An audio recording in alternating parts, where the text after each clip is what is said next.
morning to all of you. I think you are ready for one more class on grammar today. Look at the board here. I have written here verbs and follow me step by step. Now verbs ಅಲ್ಲಿ ಇಲ್ಲಿ ಒಂದು ವಿಧಗಳನ್ನು ಬರೆದಿದ್ದೇನೆ, types. Action verbs, for example she sings well. ಇಲ್ಲಿ main verb ಇದೆ, sings main verb. ಏನೆಲ್ಲ main ವರ್ಬ್ಗಳು ಬರ್ತವೆ ಆಗ ಆ ವರ್ಬ್ಗಳನ್ನು ಆಕ್ಷನ್ ವರ್ಬ್ ಅಂತ ಕೂಡ ಕರಿತೀವಿ ನಾವು. She sings well, he goes to the market, goes.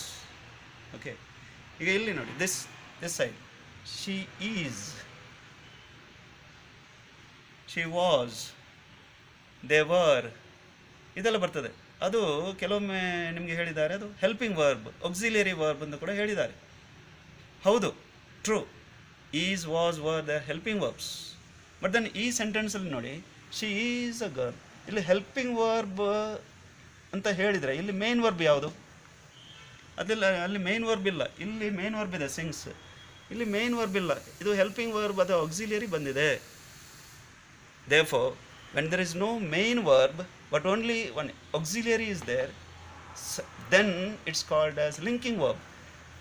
This verb is called as linking verb. Adu type gottirli. Now come to this auxiliary verbs. Adannu helping verbs anta kuda karitare. Auxiliary helping verbs andre onde. ಆಮೇಲೆ ಇಲ್ಲಿ modals ಅಂತ ಇದೆ. Modals also the part of auxiliary verbs. Now what are the auxiliary verbs? All these including modals: be, am, are, is, was, were, being, do, does, did, have, has, had, been. ಇಲ್ಲಿ ಕೆಲವೊಮ್ಮೆ B forms ಅಂತ ಕೇಳ್ತಾರೆ. B forms ಅಂದಾಗ ಇದು mainly ಇದು ಬ್ರ್ಯಾಕೆಟಲ್ಲಿ ಹಾಕಿದ್ದು ನಾವು, am, are, is, was, were, be, ಇದು be forms. Then do, does, did, have, has, had, been. So these are auxiliary main verbs, these are auxiliary verbs. Okay, ಈಗ ಅದರಲ್ಲಿ modals ಅಂತ ಕೂಡ ಬರ್ತದೆ. ಅದು may, might, will, would, can, could, shall, should, must, ought to. Then semi auxiliary ಅಂತ ಕರೀತೇವೆ, need, dare, use to.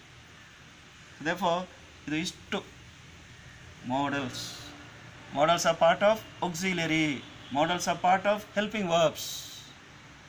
Now concentrate on modals only. Modals ಯಾವಾಗ ನಾವು modals ಅನ್ನು ಬಳಸ್ತೇವೆ?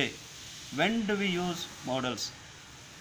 helping verb ನೀವು ಯಾವಾಗ ಬಳಸ್ತೇವೆ ಅಂತ ಹೇಳಿದರೆ, you just look at that tenses class, tenses ಮಾಡಿದ್ದೇವಲ್ಲ, ಅಲ್ಲಿ ಎಕ್ಸೆಪ್ಟ್ ಪ್ರೆಸೆಂಟ್ ಸಿಂಪಲ್ ಮತ್ತು ಪಾಸ್ಟ್ ಸಿಂಪಲ್ ಬಿಟ್ಟು ಉಳಿದ ಹೊರತಾಗಿ, ಅದರ ಹೊರತಾಗಿ ಎಲ್ಲ ಕಡೆ ಈ ಹೆಲ್ಪಿಂಗ್ ವರ್ಬ್ಸ್ಗಳು ಬಂದಿವೆ, modals ಕೂಡ ಬಂದಿವೆ ಅಲ್ಲಿ. Look at that chart. Okay, tenses chart you see, you understand that. Except present simple and past simple, all the places you have seen these helping verbs, auxiliaries have come there. There modals also have come. Now exclusively modals. when do we use modals? First, possibility ಇದ್ದಾಗ, necessity ಇದ್ದಾಗ, ಅಗತ್ಯ, capability, ಶಕ್ತಿ ಸಾಮರ್ಥ್ಯ, ಅದನ್ನು ವ್ಯಕ್ತಪಡಿಸಲಿಕ್ಕೆ, willingness, ನನಗೆ ಹೋಗಲಿಕ್ಕೆ ಮನಸ್ಸಿದೆ, ಮಾಡಲಿಕ್ಕೆ ಮನಸ್ಸಿದೆ, then we use under 4 possibilities or necessities, capabilities, willingness, under 4 circumstances. In other words we use modals. For example possibility, it may ಅಥವಾ ಇಟ್ ಮೈಟ್ ರೈನ್ ಟುಡೇ ಅಂತ ಹೇಳ್ತೀವಿ, ಅದು possibility. Second, necessity, you must go to the market, you should go to the market. ನೋಡಿ, ಅದು necessity, ಮಾಡಲೇಬೇಕು. Capability ಅಂದರೆ ಶಕ್ತಿ ಸಾಮರ್ಥ್ಯ, I can lift this bench, ನನಗೆ ಸಾಮರ್ಥ್ಯ ಇದೆ. I can sing, I can. Past ಟೆನ್ಸಲ್ಲಿ ಕೂಡ ಹೇಳ್ಬೋದು, ಹಿ ಕುಡ್ ಸಿಂಗ್, ಹಿ ಕುಡ್, ಕ್ಯಾನ್, ಕುಡ್. ಆಮೇಲೆ ವಿಲ್ಲಿಂಗ್ನೆಸ್, ನನಗೆ ಮನಸ್ಸಿದೆ, I will help you, I will go, willingness ತೋರಿಸೋದು. Then you see here, especially modals, see main ವರ್ಬ್ಗಳು ತಗೊಂಡಾಗ ಸಿಂಪಲ್ ಪ್ರೆಸೆಂಟ್ನಲ್ಲಿ ಅಲ್ಲಿ ಎಸ್ ಸೇರ್ತದೆ ಮೇನ್ ವರ್ಬ್ಗೆ. Come, comes, go, goes, but modals will not take S form. Also main ವರ್ಬ್ಗಳಲ್ಲಿ carry, carried, jump, jumped, ED end ಬರ್ತದೆ past tense ಮಾಡುವಾಗ.